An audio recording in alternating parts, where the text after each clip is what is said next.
now, Senator Chris Coons of Delaware, who voted against the measure. Senator, thanks for being with us. First of all, I just want to say the other piece of breaking news that our viewers may not know about is that your colleague, Senator Rand Paul, has tested positive. Now, the president and Mike Pence just said it again. If you're not symptomatic and you haven't been in contact with anybody that you know had coronavirus, you shouldn't even be tested. Rand Paul is not symptomatic. He wasn't in contact with anyone. He was in the Senate gym this morning, and yet he was tested. So begs a whole lot of questions about who gets tested and who doesn't. But more importantly, what do you know about this situation, and how does this affect Senate deliberations, since many of you were around him as early as today and yesterday? Well, there's a number of other senators, Republican senators, who were with Senator Paul either at a lunch or in the gym, who have now announced that they're going to be self-quarantining. One of the reasons you didn't have 100 votes cast earlier today on that motion, it was 47 to 47, is a number of Republican senators are absent. Of course, we all hope for a speedy recovery for any of our colleagues who have tested positive for being infected. There's 2 members of the House, but it raises a larger question about how we're going to continue to conduct business here in the Senate. We have a number of members whose age and whose health makes them particularly vulnerable to infection by COVID-19, and we do not have any provisions in an emergency for senators to vote remotely. After 9/11, there was a lot of discussion and debate about how to move the Senate to vote somewhere else if the attack on Washington had actually successfully hit the Capitol, but there was no agreement reached about how to vote remotely. So frankly, one of the things I've been pressing in this bill, Allie, is also making sure that the American people can vote by mail. We've just seen a number of big presidential primaries from Ohio to Kentucky to Louisiana moved by several months. I think we need to use this moment to make sure that our constitutional right to vote is protected by federal funding and authorization for vote by mail. I do think this diagnosis today that Senator Rand Paul has tested positive is going to have an impact on how many senators are willing to stay here all night, all weekend, all next week, and hammer out the details of this bill.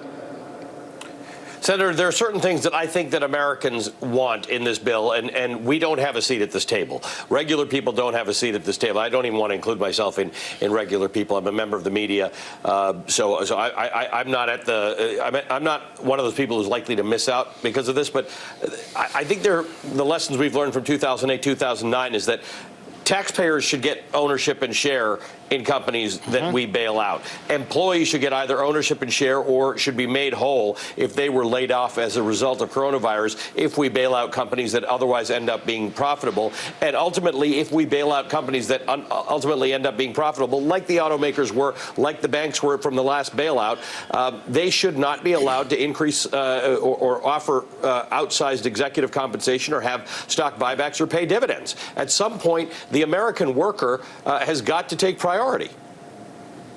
Broadly, I agree with that, and the core reasons why I voted against moving ahead with this bill is that there's a few key provisions where there's just a big gap in our values.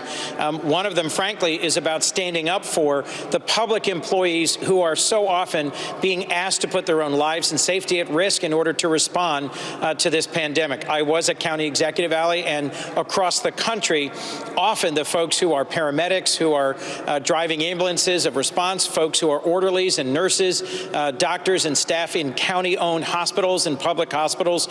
These are folks who deserve the support that they are working for and they earn. And there's very little in this bill right now to support state and local governments. I was just texting with my governor, John Carney, by moving forward by 2 months when federal taxes are filed, we're taking away a whole lot of tax revenue for state and local governments as sales tax revenue in other states is plummeting.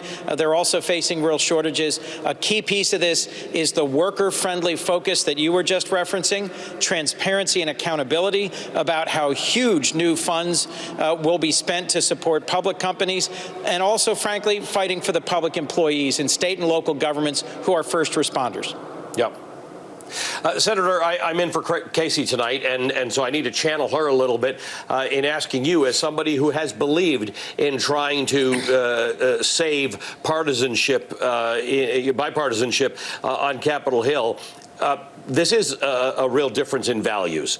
How do you bridge that gap? Because poor Americans, Americans who have been put out of their work, Americans who have to stay home, who don't pay unemployment insurance, who don't even file a tax return because they don't get enough, they can't wait 2 weeks, 3 weeks, 4 weeks while our values come into play. So what do we do to actually fix this problem?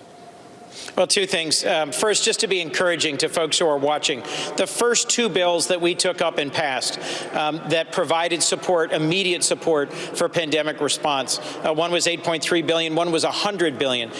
They were written and debated and passed in lightning speed and on a bipartisan basis.